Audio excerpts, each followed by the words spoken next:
This is the All About Nothing podcast. Barrett Gruber. We got Zac Keene and our guest, King. Sorry, I'm going to make sure I pronounce everyone's names correctly. As well, we have our guest this week, Belinda Timmons, who is running for Senate District 31 here in South Carolina. I wanted to react, and I guess I wanted to react to the shooting in Georgia, and for a couple reasons. One, it's really disappointing that we have yet another school shooting that has made national news. We're only into the school season in Georgia. I think they started almost right before August, so they've been in for over a month. This particular school, Appalachia High School, is about a mile and a half from where my mother lives, and as it's being reported right now, 4 dead, 9 injured. There are no details on the victims that have been released yet. Less than 2 miles away from where my mother lives, and it's literally 4 turns from where she lives. It's in Winder, Georgia. The first full-time radio and TV gigs I ever got were at WIMO AM 1300 in Winder. It was a small radio station where I got my first morning show. That later moved into a DJ VJ position at a TV station where I did news and sales. And at that TV station, because they had just built and completed Appalachia High School, I got the opportunity to do football play-by-play for the nightly news, or the Friday night football. And so I have a special connection to Appalachia High School because that was where I did my first commentating. And I've already cried several times over this. But this is the symptom of ignorance in our country in respect to what guns can do, and how when we don't properly respect the power of the guns, this is what happens. And out of that respect, my opinion is that we need more stringent gun laws, or else we're going to continue to have these situations. We need background checks. We need responsible gun ownership, even in my opinion, again, in the form of gun insurance, firearm insurance that makes you responsible. You have to pay for that responsibility. It's the same as owning a car, in my opinion. And I wanted to just comment on it and say that I have family that has children that go to Appalachia High School.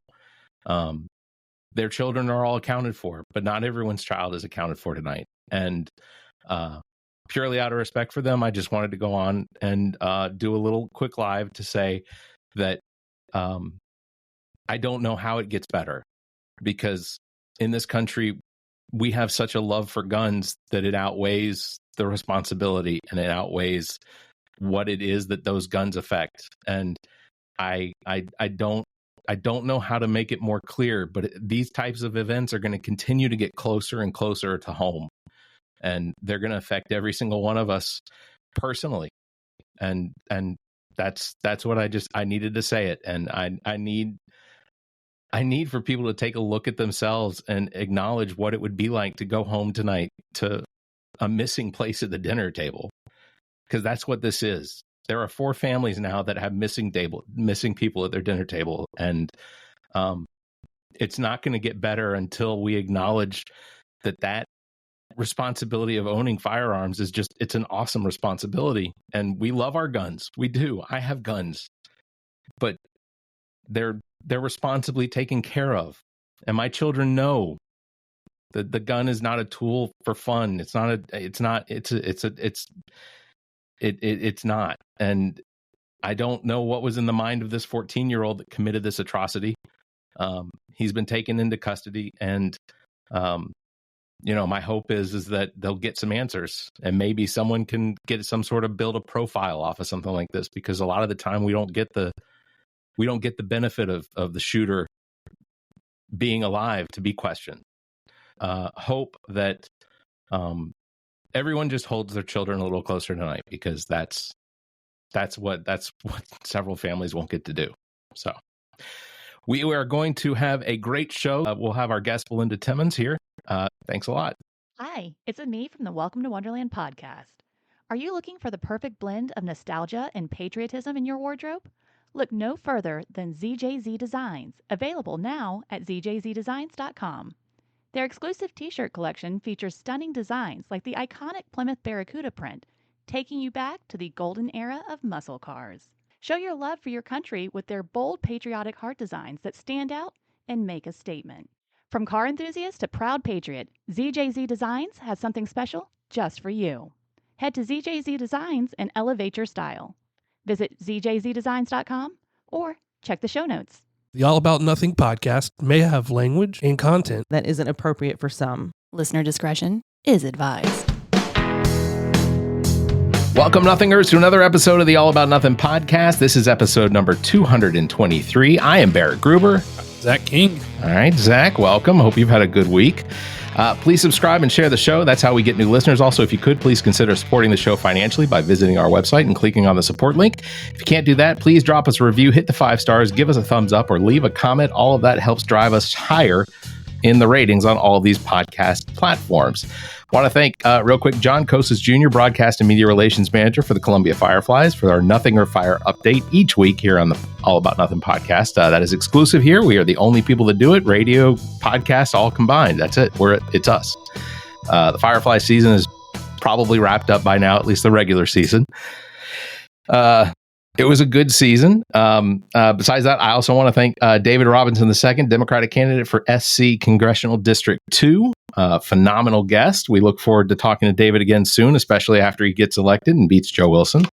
That's not a prognostication. That's just a hopefulness. That's all I got. And I'll tell you, Barrett, I'm here physically, but my brain is a pile of mush. Oh, yeah. What are you going through? My current vocation is wringing out my last 2 weeks, wringing out of my soul and everything I have. Yeah. They're making me earn that last paycheck before I get like 6 days off to move to my new career. my regular job is doing that to me, so I completely understand. I completely understand. Got bags and a pregnant wife. It's all 3-year-old job, pregnant wife. It's just it's going to be a lot. It's going to be a lot. That's all right. You'll get through it. So I want to welcome our guest this week. It is Belinda Timmons, the Senate District 31 candidate, Democratic candidate for South Carolina Senate District 31. Welcome, Belinda Timmons, to the show. Welcome. Barrett and Zac for having me on your show. Thank you so much. It has it's been a time trying to get you on. We had a hurricane. I know. I guess you all lost power completely? Well, not completely, but okay. Again, with me being new to the podcast and the internet, I'm like, let's not take a chance. For sure. I understand. So first of all, I want to tell everybody, so Florence County is basically South Carolina 31, correct? That's correct. All right. And your website, belinda4senate.com, is where people can go and check out your platform, information about you. And we'll make sure to reiterate that through the recording. But tell us, I guess, give us a reason why it is that you've decided that you're going to run for Senate. Okay, that's a good question. And I've been asked that question many times. So I've been in government nearly 40 years. Also been on the bench almost 20. So being on the bench, being a judge, there's so many things that I've got to witness that just when you were saying earlier, when you were dealing with the shooting, that really breaks your heart. Yeah. And at some point, I was like, my hands are tied. As judges, we interpret the law. So we have strict guidelines that we have to go by. We take an oath. So we're just there to interpret the law. So as I would sit on the bench and I would see people come in broken, and just like the shooting today, you have a broken family as well with the 14-year-old, and you have the broken family that lost their loved ones. Yeah. And at some point, we have to say, when is enough enough? And that was one of my biggest reasons that I said, Belinda, you're not being what you need to be on the bench. So that's when I decided to say, you know what? If I've been on the bench nearly 20 years interpreting the law, I know I will make a hell of a lawmaker to make the laws Yeah, because I see it firsthand. that's an exceptional experience as far as because what your experience on the bench is magistrate, and then am I right? Yeah, that's correct. So like magistrate judges get to hear cases, everything from drunk driving or speeding tickets, I guess sometimes child support. I think those come We into don't it. hear child support. No. We hear the eviction, civil cases.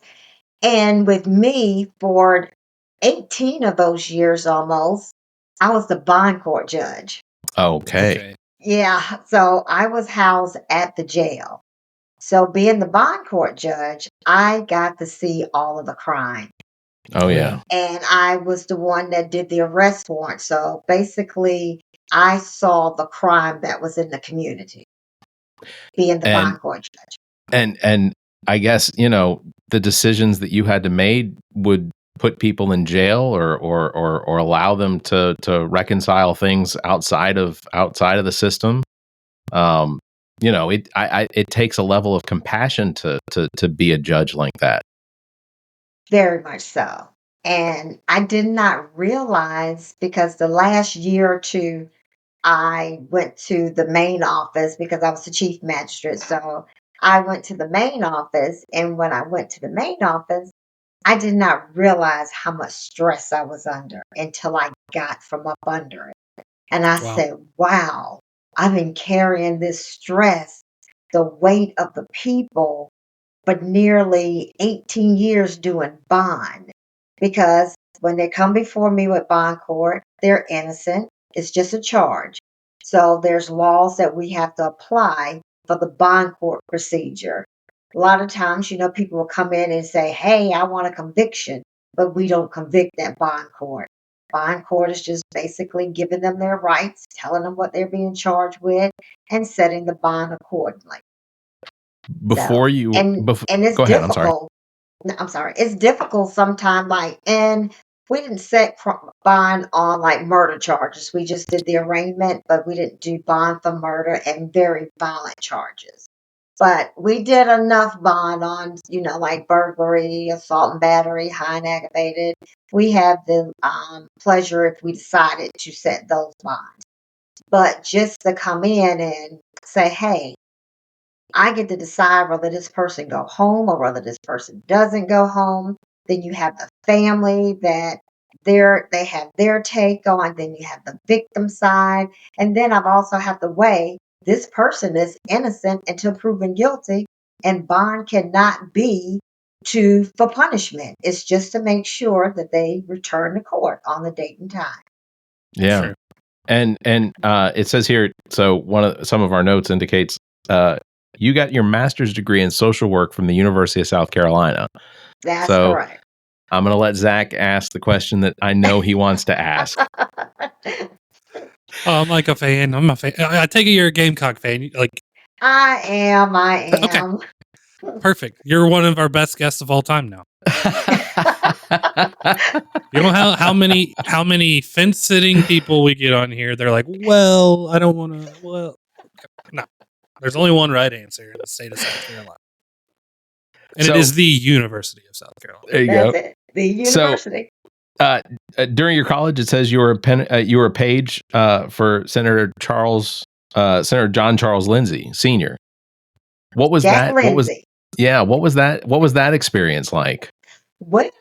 It depends on how old you are. If you remember Senator Jack Lindsay.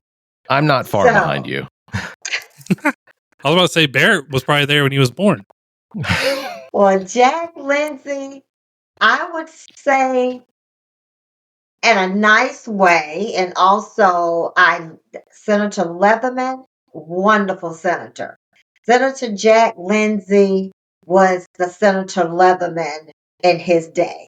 That he was the one that got everything done. And when Senator Jack Lindsay say, let's move it, that's what happened. And I was his page. I can't So even. I got to see a lot. I can't imagine what it's like to be a page, and then trying to imagine what it's like to be a page now, because I know at the Senate, at the House down here in Columbia now, you've got TV cameras and reporters on that literally stay on the grounds all the time, especially for some House representative to say some nonsense or news to break about something that they've done that is completely the opposite of what stances they have. So not to get specific. Well, Go ahead. I'm sorry. I would say the government was a lot different then than it is now. Yeah. They really worked together and was able to get things passed. Yeah. That a lot of times we're not seeing that anymore. Yeah. So, it was a lot, like you say, they were willing to work together. Even though they may have differences, they were able to come to a common ground. Yeah. We don't seem to have that now, especially without Exactly. Because they're how many women senators are currently representing in the South Carolina Senate now after the recent elections? We only have 2. Yeah. We had 2 of them lost their seat and one decided not to run again. Yeah. So right now we only have 2 that's in the Senate. And that is a scary position to be in for the state of South Carolina because of the number of laws that our legislature seems to want to push on women.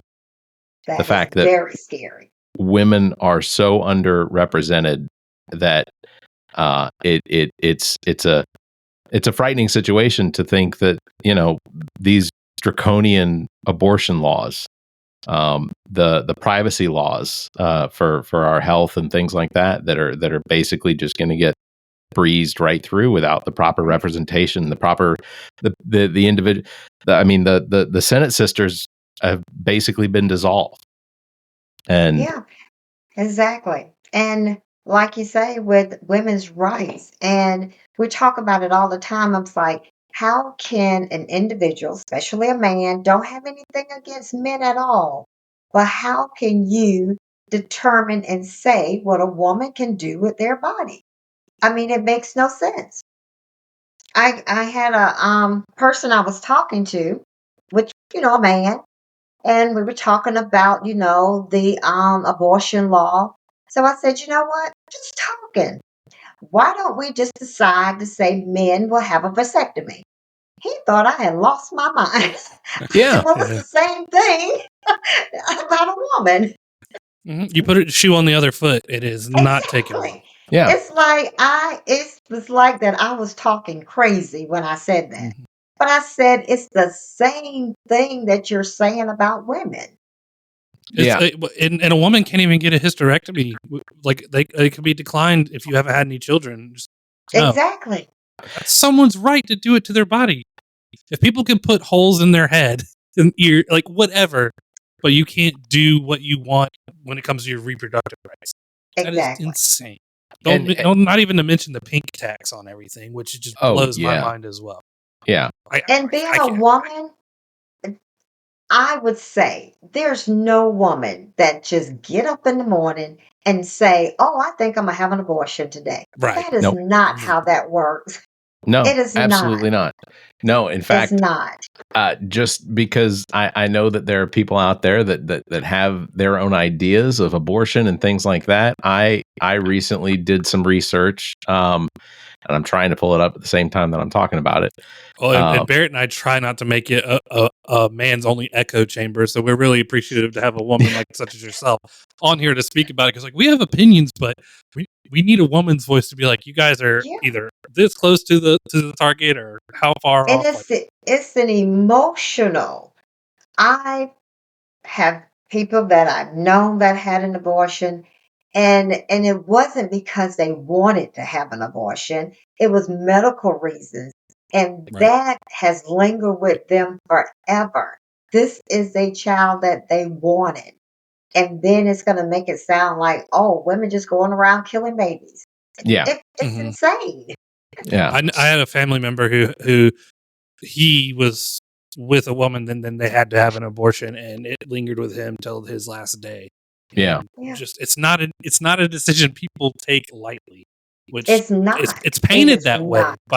by the far right. It is painted that way as Yeah. a wake up or go into Carowinds kind of moment. It's calm down. It's No, not that. it's not Yeah. that easy. It's not.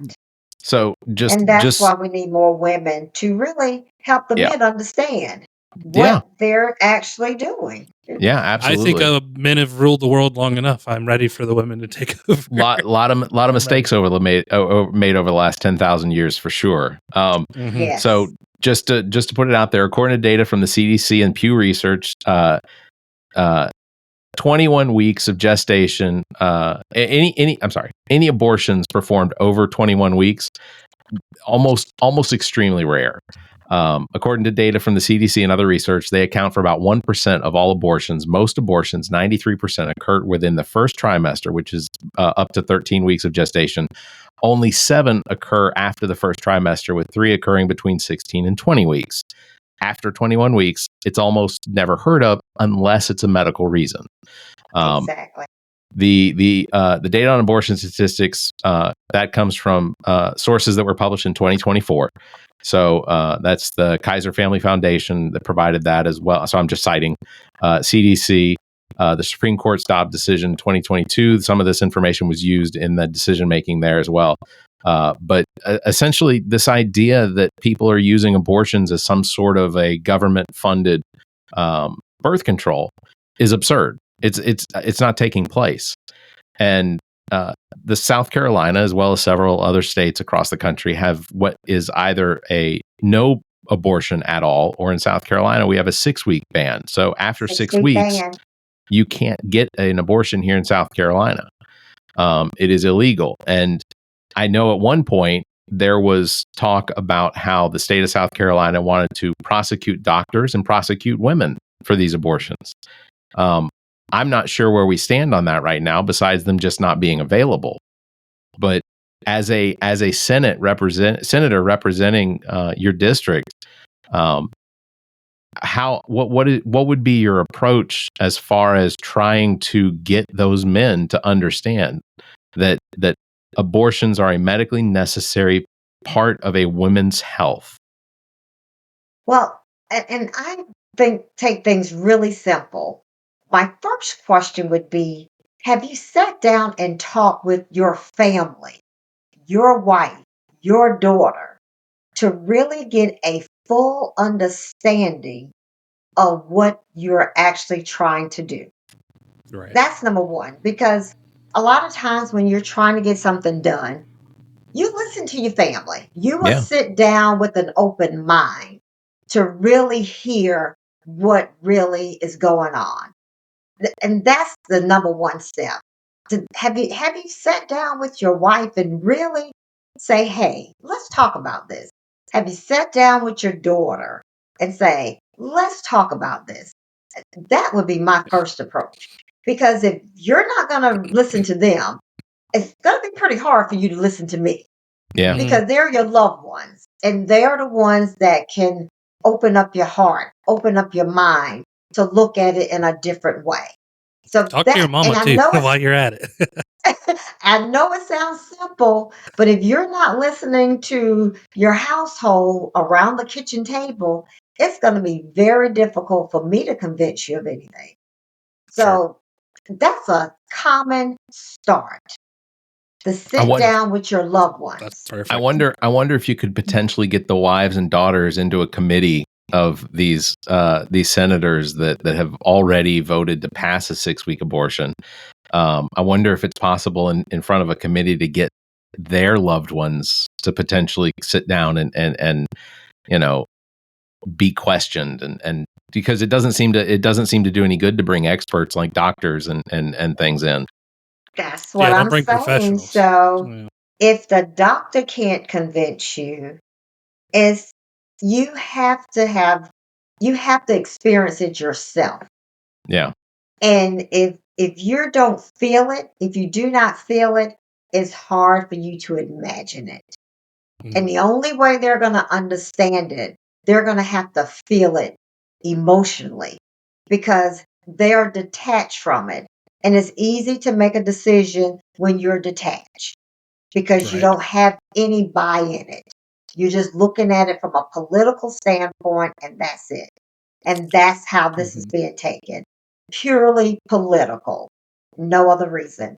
I think that's a perfect point because just like you're saying, go speak to the female members of your family, the people it does affect, it will affect, could affect it, and they do look at it as a political option more than anything else because even when they put LGBTQ plus laws out there, it doesn't affect them. It's a political thing. They put religious laws out there. It doesn't Exactly. affect them. They already agree with what they agree with. They're not looking outside of that box and That's it. testing their boundaries, their worldviews, and finding out what other people actually think. They're doing what the people in their party is aligned to do. Let's keep with the status Exactly. quo. Don't go outside the box. I think that's a great idea. And when I'm making decisions, and the reason why I can say that so openly, when I'm making a decision, I put myself there. I put my family there. And that helps me guide my decision. How would this affect me or my family? And Right. that's how I start with guiding my decisions. There's a lot of I think empathy every there. leader needs that empathy. Yeah, exactly. To have that empathetic point of view to put yourself in those shoes. We need more people like you who are willing to do that. Yeah, I in I guess adjacent to abortion, healthcare in South Carolina, especially your district, which represents a good piece of Florence County. That's a lot of rural land out there, farmers and industry, thing like that, agriculture. Healthcare in South Carolina, we're at the bottom of the barrel when it comes to state. I mean, we ignore the expansion of Medicaid because it doesn't look good for some reason for us to take in free money from the federal government to expand That's your Medicaid money to cover already. services.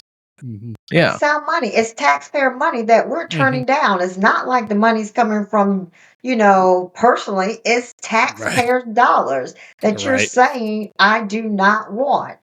And It's on insane. top, we have women of color that are losing their lives at a high rate, one of the highest in South Carolina, with trying to bear a child.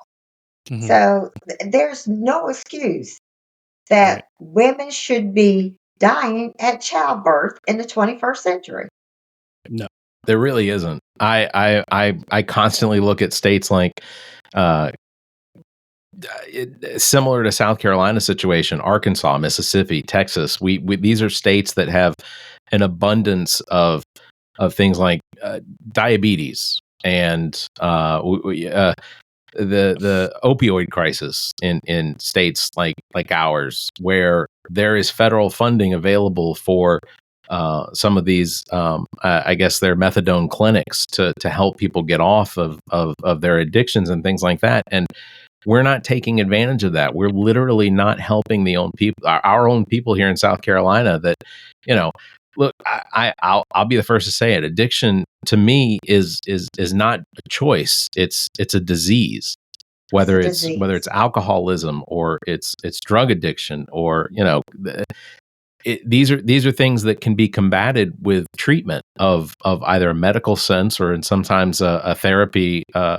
These are solvable problems that science has already figured out how to help improve people's lives, and we're not doing it. And South Carolina needs representation of the people that are hurting themselves the most. Not because they want to, but just because they can't help themselves.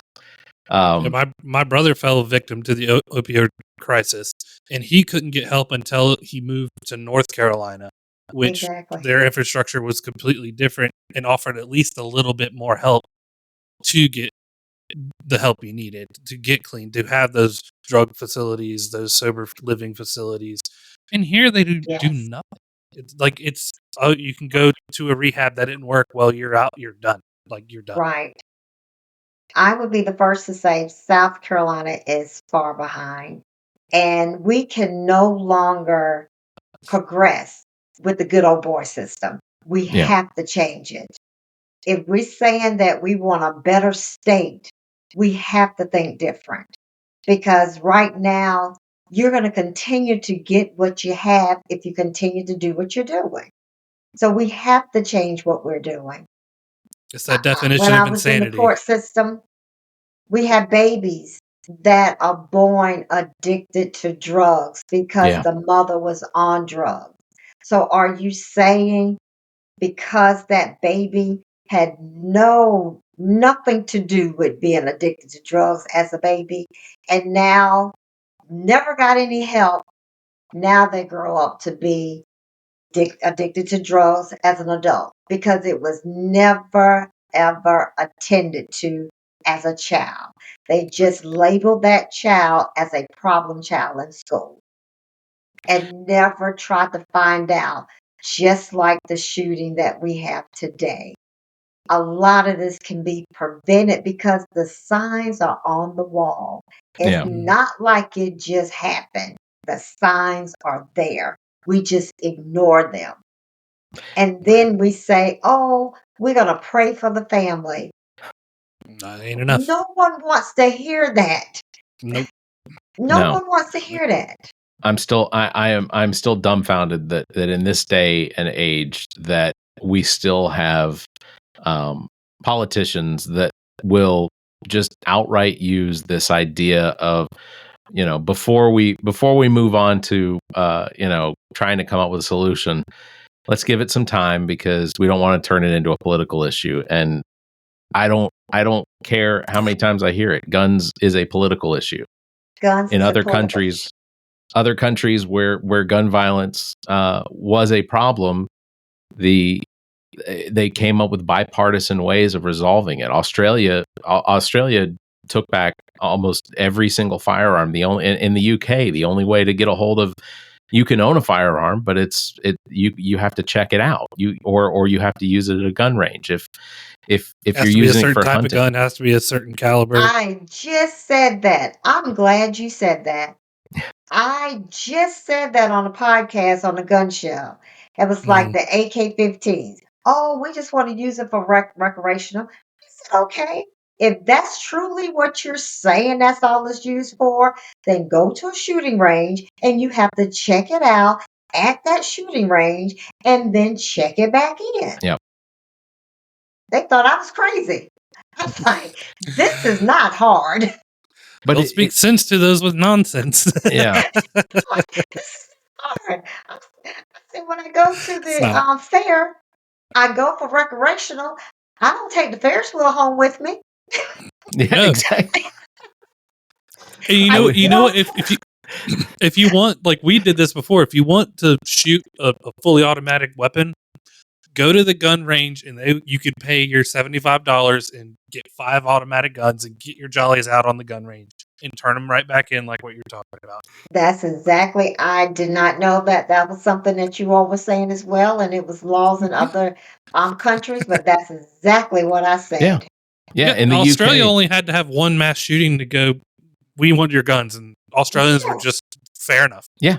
Yeah. Fair enough. And there were people that fought against it. There were people that didn't like the idea, and there are exceptions to the law in Australia. There are people in Australia that do own the firearms that were used, a rifle that was used in that mass shooting at the I guess it was I can't remember the name of the town, but it was Sydney, wasn't it? But no, it was something church. It was outside. It wasn't like a heavily populated area, but the shooter killed a mass number of people.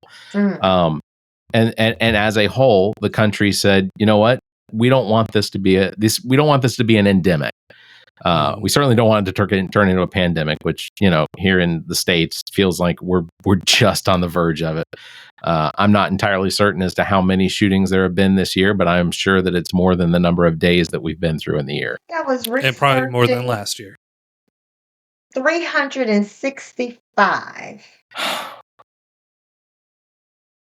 I mean, you hear U.S. that has number. suffered 365 mass shootings. And And you of could course- fairly, on average, round that up, the death toll to at least 2 times that number, at least. Yeah, well, you have to have for it to be a mass shooting. I think that the FBI and the federal government has clearly defined that a mass shooting is now any shooting that or any shooting that creates at least 2 victims. Mhm. Right. I believe at one point it used to be 4 victims, but they reduced it to 2 because Right. any number of victims because of a gun is too many as far as I'm concerned. But they did reduce it down to 2. So yeah, you're looking at the potential of there being 365 shootings, and we know more people were victims in many of those shootings Right. than just 2. Exactly. So you could easily multiply that number by 2 and be, yeah, this is still acceptable. This is still acceptable to some people, and it dumbfounds me that they're okay with it. And there's people out there who don't need the power that a gun gives you. Yeah. One of my Exactly. favorite quotes is, you give a man a little bit of power, he'll start thinking all kinds of things about himself. And a handgun Just like is an A to B. constitutional carry. Yeah. Oh yeah, exactly. Constitutional carry was passed in South Carolina that anyone that's 18 years of age can have a gun openly. Yep. No concealed weapon permit, nothing. Nothing. They can't buy themselves a Truly, but they can go buy themselves a gun. Exactly. It's Now they can't buy it at 18, but they can Yeah. have it. yeah, they can They can have have it. it, Yeah, yeah. they can't buy it. They can have it. I can't know. buy you a pack of cigarettes at 18, but I can buy you a gun. That's true. You have to be 21 for cigarettes, don't you? Exactly. I- And no one can buy you a pack of cigarettes. At least if they had the cigarettes, they could chill out before they did something stupid. Thank you. So that brings me to the next topic, and this is a topic some politicians don't like talking about, or fear that there's retribution or there's going to be a reaction to it. But South Carolina it was a heavily agricultural state. We had cotton to tobacco. We don't have really a cotton industry as much as we had before. We don't have a tobacco industry like we had before because a lot of these have been shipped overseas. There is a huge hole in our agricultural industry here in South Carolina that marijuana could potentially fill that gap for hundreds and hundreds of farmers across the state. So the question is, what is your stance on the potential legalization, either recreationally or medicinally, of marijuana? Well, I am all in favor of medical marijuana. I am. I don't know if our state is ready to legalize it, but I will fight like hell to make sure that it is decriminalized. We should not be arresting people for simple possession of marijuana. Yeah. That is not acceptable. Agreed. No. Agreed. Ruin lives over Yeah. I'm Simple like, possession. if you want to have the revenue, a civil offense, but no one should be arrested for simple possession of marijuana. Yeah. When other states have it legal. So you coming through South Carolina, it's legal where you came from. You get stopped. Now you're arrested. Yeah. But it's legal in the state. That is my medication. How are you arresting me for having my medication? That's like you arresting me for having my blood pressure pill. Right. Yeah. Right. Yeah. Exactly. That is It's exactly insane. correct. And then now you're in jail without your medicine. Like, come on. Pressure gonna go up.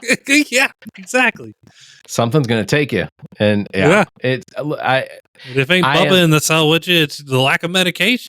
that is one of the things that I fundamentally support is legalization of marijuana, only because I think that it would benefit it would benefit the state of South Carolina tremendously from a tax situation.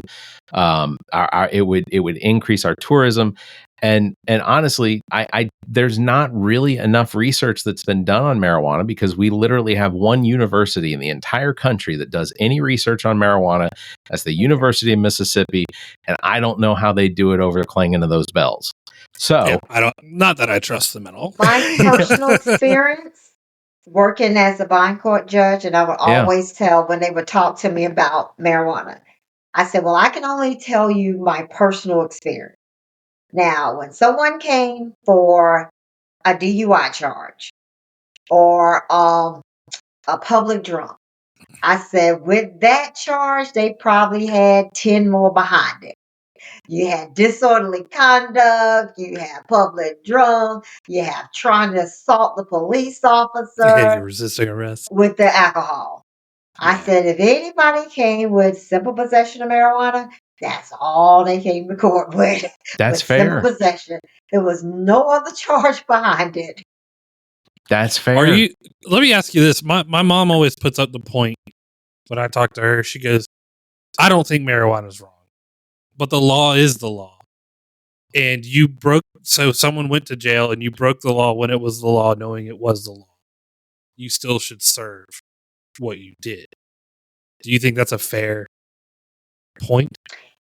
Well, the law is there's a fine, and I'm going to say we're talking about the law. If someone's simple possession, that's what we're talking about. So with simple possession, the law states you can get a fine, or you can get up to 30 days, or you can get both.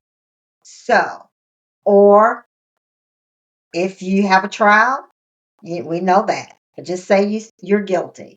So I can give you the fine. I don't have to give you 30 days. Yeah. So you don't have to be arrested and do jail time for it because it's Right. a misdemeanor. Can't get any more than 30 days for it. Or you can get a fine. So I can say I'm suspending the 30 days and all you have to do is pay the fine. Yeah. Okay. I'd be hard pressed to like you were saying, to find many people that were, let's say, high in public that put up much of a fight.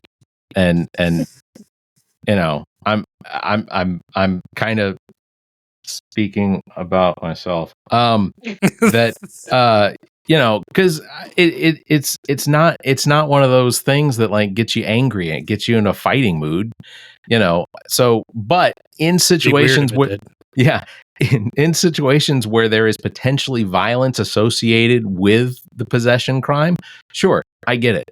I have no issue with someone being charged and prosecuted because of a violent act in association. You know, if they were pulled over because a police officer smelled marijuana and that was enough for them to pull them over, and they then got violent with the officer or resisted arrest or did something like that, sure, completely understandable.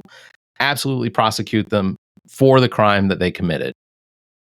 Simple possession to me just doesn't feel like it's a crime, and it is it's just it's hard to believe that we continue to have that system. But I also have to acknowledge that arresting someone under simple possession, the likelihood is that in a lot of places they are going to be prosecuted, and it's not necessarily because it was such a minor. It's not because it wasn't just a minor crime, but it's because there is a statute of racism attached to marijuana, especially here in South Carolina.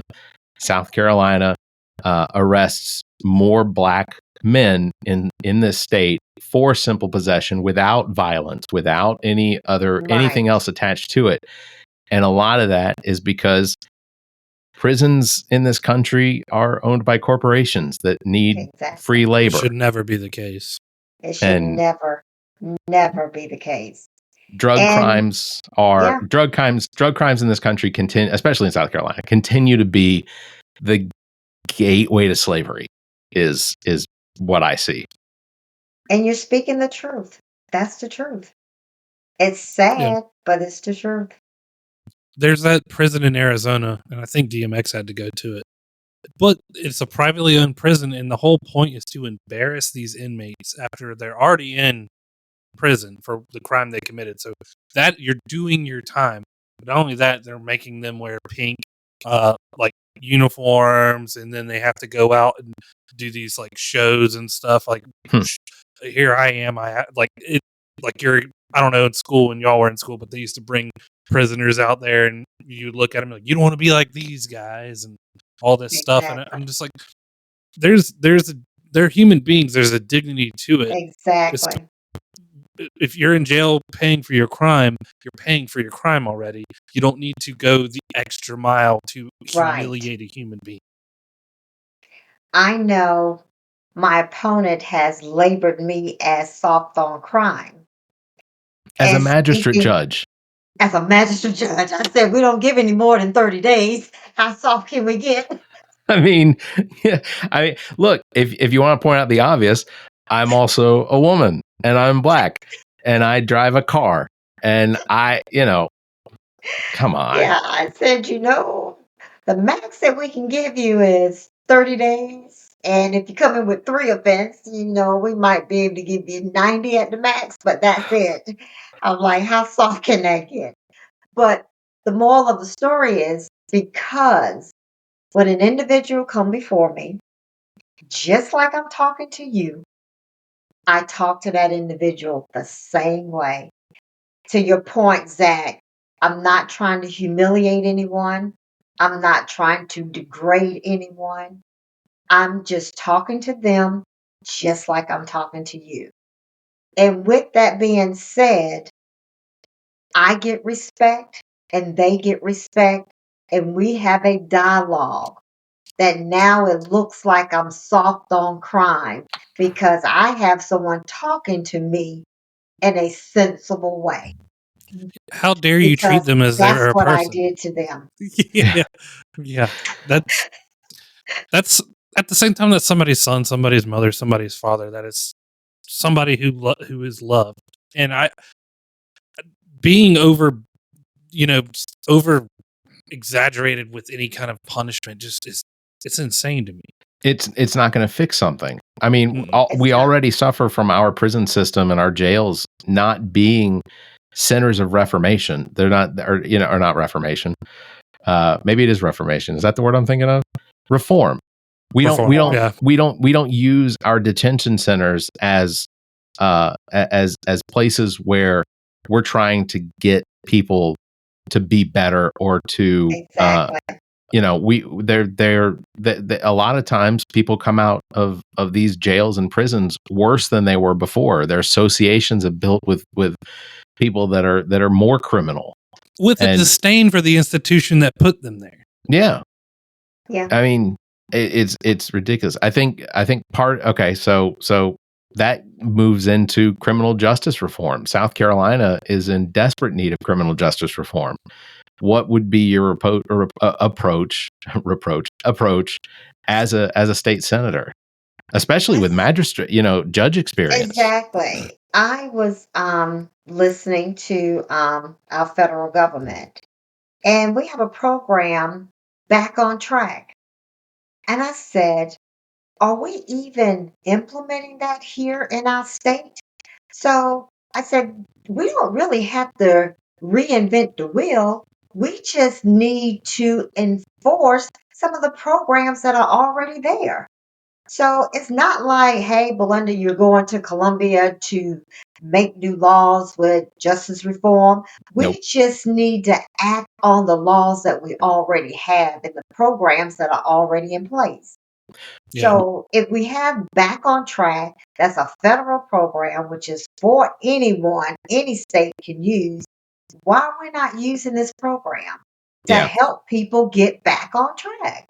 One of the smartest things I heard a candidate say was that, so the question was asked about criminal justice reform, and he said, what would be your approach? And he said, well, we'll just look at it the same way that states like California and Colorado and Chicago or Illinois, we have examples of prisoner or criminal justice reform that is working. Why would we try and reinvent it? Let's take a look at their approaches, figure out how that works with our budget, and then do that. That's exactly. We do not have to reinvent the wheel.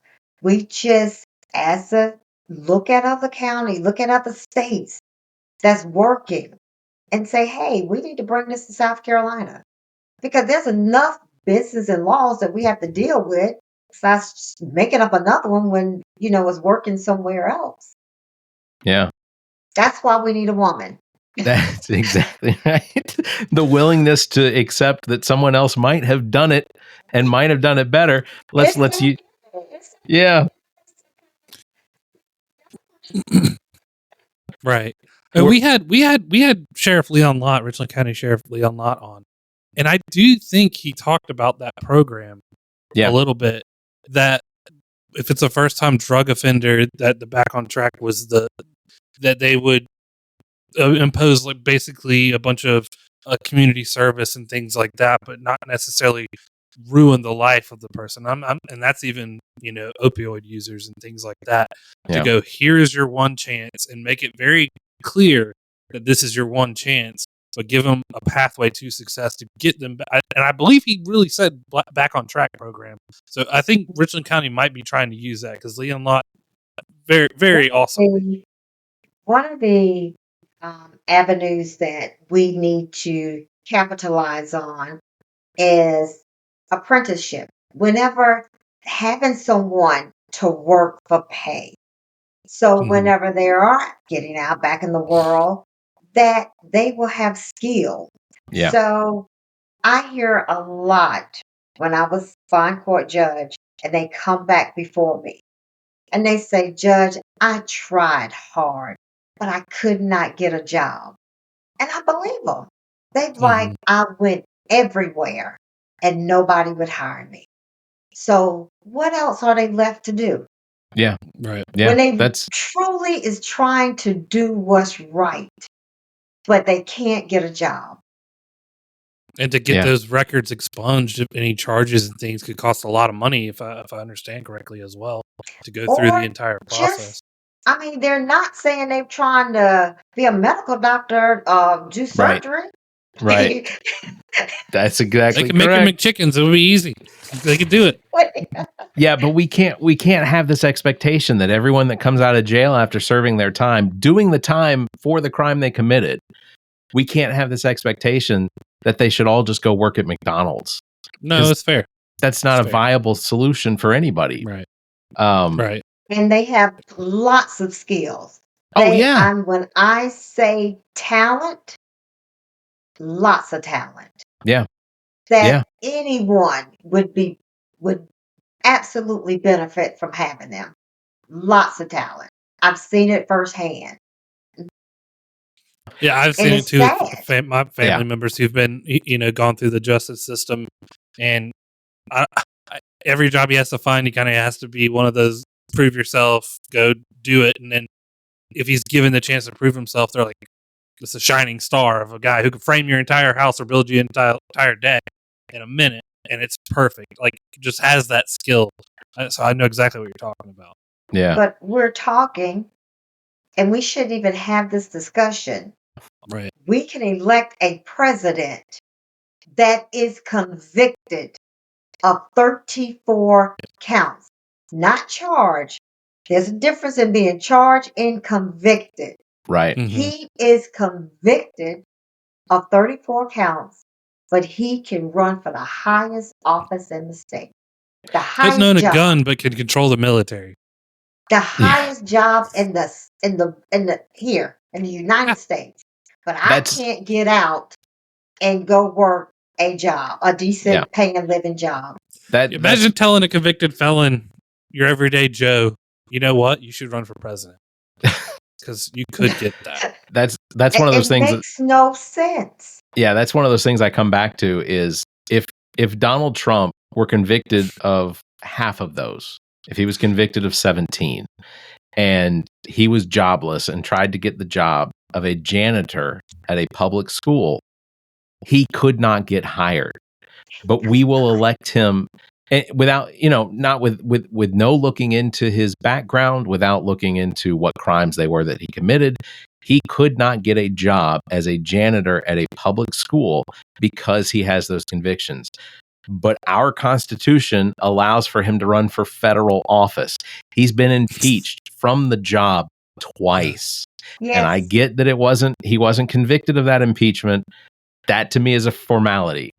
He was impeached from his job. One, for trying to establish a quid pro quo on a an ally, a country Yes. that we signed the Budapest Accord with to protect Yes. them from the Russians, and then for inciting a riot that led to an insurrection against the Capitol that literally put his own vice president almost in a hangman's noose. Yes. You know, he is a walking special pleading fallacy because he probably could not get hired at his own companies that he owns. Well, his is just a mom and pop lost store. Their lives on January the 6th. Absolutely. Yeah. Absolutely. And as a result, and there's people that are not the same people. The police officer who got tased in the base of his skull, his mental anguish has altered him as a human being, and all at the behest of a walking fallacy, a felon. Yeah. Well, we're in a sad state.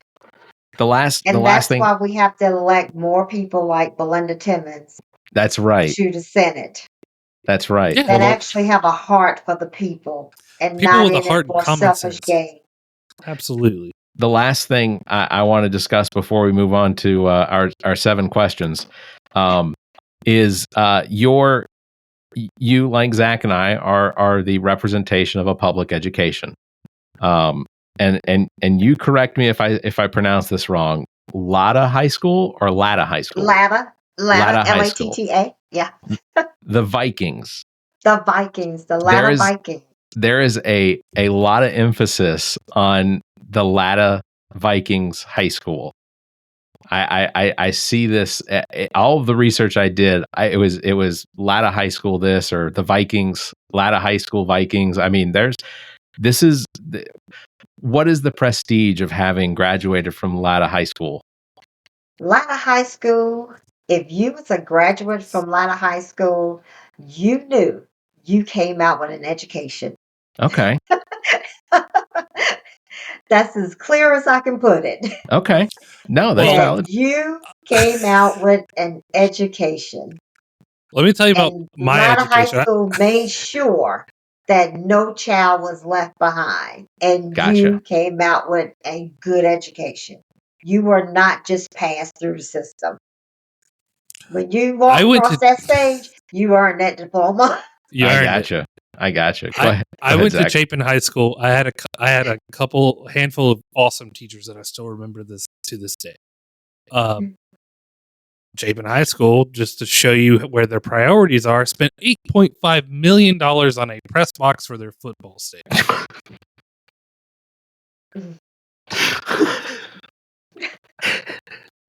That's a Division 4A school there, Zach? Is that It's a 5A now. 5A school. 5A school. Yeah. How many state championships? I just could think of 8.5 million other reasons and places to spend that money. There was a time when I worked in Chapin where for several years, as I drove past Chapin High School, I would see all of the trailers in the parking lot. Oh yeah, those are Don't expand the school. Put portables out there. And then came to find out that the school expansion that did occur was as a result of these trailers in the parking lot. Taking up senior parking. That were empty and not used. It was completely staged so that they could get money, and that money then went to. They weren't empty. Yeah. Oh well. Back in 2008, I graduated in 07. So. Okay. Well, regardless, there was money that went to their football field, and they expanded like the arts center. I think it was. I implore, the fine arts building. I implore both of y'all to Google this new $8.5 million press box and how it sits on top of. Sorry for no better language, a turd of a stadium that is full of rust. Like there's this beautiful box and it's just rusty, awful stadium. It towers the school, and I'm just like, teachers aren't getting paid enough. You were getting secondhand textbooks the entire time that are at least 3 years old, and you get $8.5 million to play football. Now, I love football. I got Shane Beamer sitting right behind me. I love my football. But if you told me that people were going to go without a quality education because of football, I'd be like, we could not play football. We could not play football all day because it matters. That matters. It just blows my mind. And other schools and within District 5 are mad about them getting this press box. And I'm like, you should be mad about it being a press box, like it being anything that you spend $8.5 million on to deal with sports. Sports can be important for certain things, but I guarantee a $1 million press box would have been nice. And then you have $7.5 million to go put into education. I'll just ask you this, Belinda. Vouchers or no? No. Okay. That's all you had to say. That's all you had to say. Public funds need to stay with public schools. And if you want to send your children to private schools, I'm not against that either, but not with public funds. Nope. Totally agree. All right. Well, Belinda, we have loved having you on the show, but now is the time that we have to ask you the really hard questions. Oh, and cue the music. All right, so this is our 7 questions, and this gives us a little bit more insight into who you are. Oh, goodness. Yeah, so the 7 questions. So the first question, what was the last thing that you Googled? The school shooting. Okay. Fair enough. It was an important event that occurred today, and again, tragic. So yeah, absolutely. I think, did you learn about it when we were on the phone earlier? I did, because I didn't watch TV today, didn't turn on any TV, had some interviews earlier, trying to clean the house and do it all, run for campaign, be a wife, cleaning, and busy. I can't even imagine. I told you, I'm not a candidate because of a lot of those things, especially the being the wife thing. That's toughest. All right. Second question. If you could have one superpower, what would it be? One superpower. Making the world a better place. Okay. Everybody just loving each other. I think, Zach, that kind of pushes into your Dr. Manhattan situation, you think? It could. We'll take it. Yeah. All right. Approved. Question number 3. If your life were a movie, what would the title be?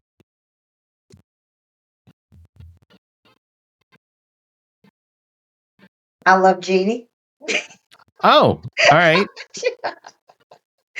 Like it. That is good. All right. This is question number 4. If you could eat one food for the rest of your life, what would it be? The fried chicken. I do that now. Okay. That's a specifically, fantastic answer. In your district, who has, and I don't want to alienate anybody, so you don't have to answer this question, but is there a spot that is the best fried chicken spot? Always go to Jumpin' Jay's. Okay. Jumpin' Jay's here in Florence. See, we're coming to Florence. We're going to Buc-ee's and then Jumpin' Jay's. Yeah. Yep, Jumpin' Jay's. How, see it, because Zach and I will always name the same, I suspect we'd always name the same best fried chicken in South Carolina, Columbia area. The Quick Way. Now, when I go to Columbia, I go to Rush's Fried Chicken. Rush's Fried Chicken is good. Not a bad choice. Not a bad choice. Yeah. There is a place that is on Highway 76 as you are going between Ballantyne and Chapin. It's White Rock, South Carolina. Oh, okay. So White Rock. It's a Quick Way. It's a gas station, but they have the most phenomenal fried chicken I've ever had in my entire life. So when you come to Columbia, after you get elected, you call me. I'll pick you up at the State House. We'll pick up Zach on the way, and we'll go up to Quick Way. Okay. It's I'm a gas ready, station because I that can is. eat fried chicken every day. I'm telling you, it is the house that built me. Like it is. They have. It is. I've eaten it for 30 years. If you even pass White Rock, you have to stop it. Man. All right. 5th question. What is your least favorite candy and why? My least favorite candy. I do not like the mint patties. Oh. You know, the chocolate mint patties. Yeah. That's Junior fair. mints and yeah, I get it. I understand. It is a weird combination. It is an odd combination.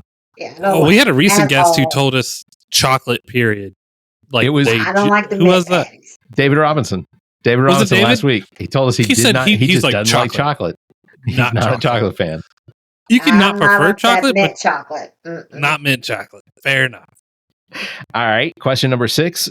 What is one strange or unusual talent that you have that no one knows? Or that few people Carpentry. know? Carpentry. Really? Oh, That is... what's the last thing you built as a carpenter? My signs, my big signs. That's Nice. awesome. That is That's awesome. How long have you been doing carpentry? Oh, ever since probably the third, no, younger than that. Maybe in the first grade. I was born in Jersey City, and Okay. we used to have to take what you call shop class, Yep. and that's when I started learning how to use tools. There you That go. was a class that I decided to take. We could have taken homemade, but for some reason I didn't see that being exciting. So Sure. that's what I think that's the best answer we've ever had. That's amazing. Yeah. Yeah, that's carpentry's pretty cool. Carpentry's pretty cool. My grandfather loved working with wood tools, and I mean, he had so much in the way of like saws and things like that I look back at the stuff that he used to do, and we've got Zach and I have a mutual friend. Her husband did, I think, all of the non-sofa, I guess, all the things in their living room, like the table and things like that, and they look phenomenal. So that's me. really cool. When I go to someone's house, I'm looking at the wood and the detail. I'm not looking at the decoration. I'm looking at how did he cut that piece of wood. Yeah. Well, How can we I could have done this trim with reproduce this? a gravel bit? We could have gone up that. Yeah, All right, that's normally what I'm looking at. last question. If you could have dinner with any 3 people, dead or alive, who would they be? Any 3? Any 3. Bonus points for me or Barrett. Barack Obama and Michelle, and I'm gonna throw my husband in there as a guest. Okay. That's you know what? That's not a bad list. I imagine that your husband probably would not like being left out of those dinner plans. I know, because after I leave the other 3, I got to come back home, so I think I better take them with me. You know what? That is so far the safest answer we've had.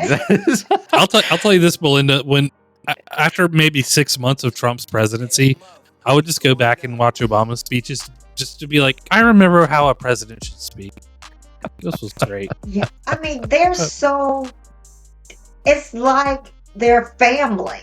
Yeah. It's like that I could go out to dinner with them and be Belinda. Yeah. And just really have a good time. Because you don't want to go out with somebody famous and you got to be stiff. You kind of waste your time with going.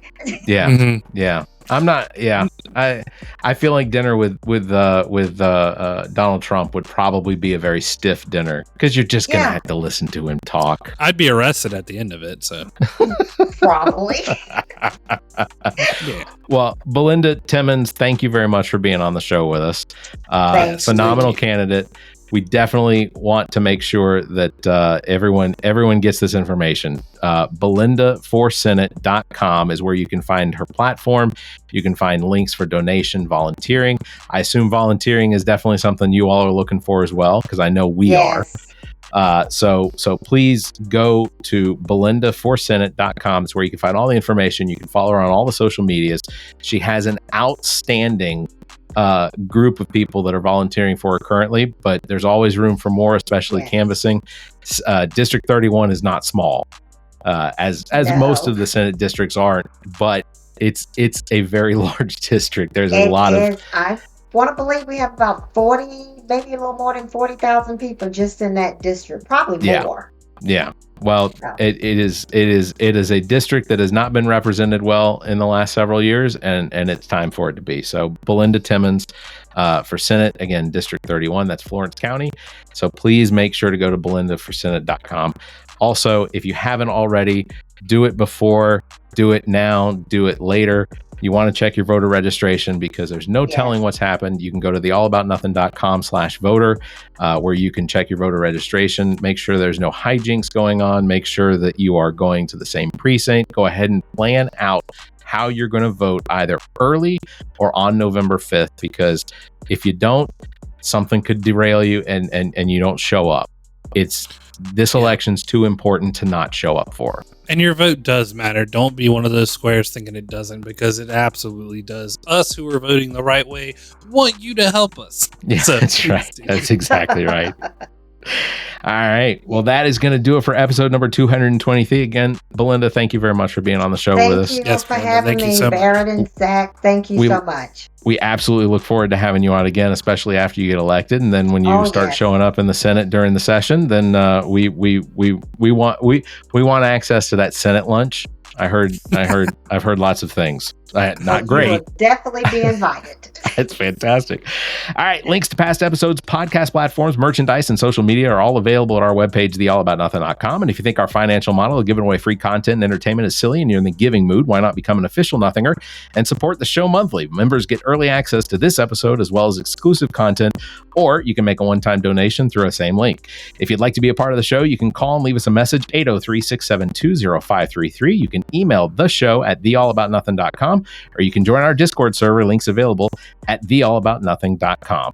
Thank you very much for listening, everybody. You all stay safe, be kind, and Hey, keep your hands to yourself. there it is. The All About Nothing podcast is produced and engineered by me, Barrett Gruber. Thanks to Cake for our intro music, Sick of You. You can follow everything Cake the band at cakemusic.com. Thanks to Muff the producer for our outro music. You can follow Muff on Instagram at Muff the producer. I am Barrett Gruber. You can follow me on Instagram and Twitter at Barrett Gruber, or visit my Linktree /Barrett Gruber. Want to support the show? Visit our webpage, theallaboutnothing.com, and become a member. There are several tiers available, including memberships that give you early access to episodes as well as exclusive content. Visit theallaboutnothing.com. To find links to our social media, merchandise, and past episodes, visit theallaboutnothing.com. If you'd like to be heard on the show, you can call and leave us a message. Dial 803-672-0533. If the time between these episodes is more than you can handle, check out our partner podcast. Zach and I host What the Pod Was That with Carrie Simmons. Visit whatthepodwasthat.com for links and details. Me takes a deep dive down the rabbit hole in episodes of Welcome to Wonderland. Available on all the podcast platforms. Visit WTWLpod.com for details. As well, you can listen to the political and social conversation between Dr. Jamela Brooks and Bill Kimmler on Black, White, and Blue in the South. Available wherever you listen to podcasts. Please subscribe and share this show. If you're on YouTube, please like and hit the notification bell. Thank you for listening.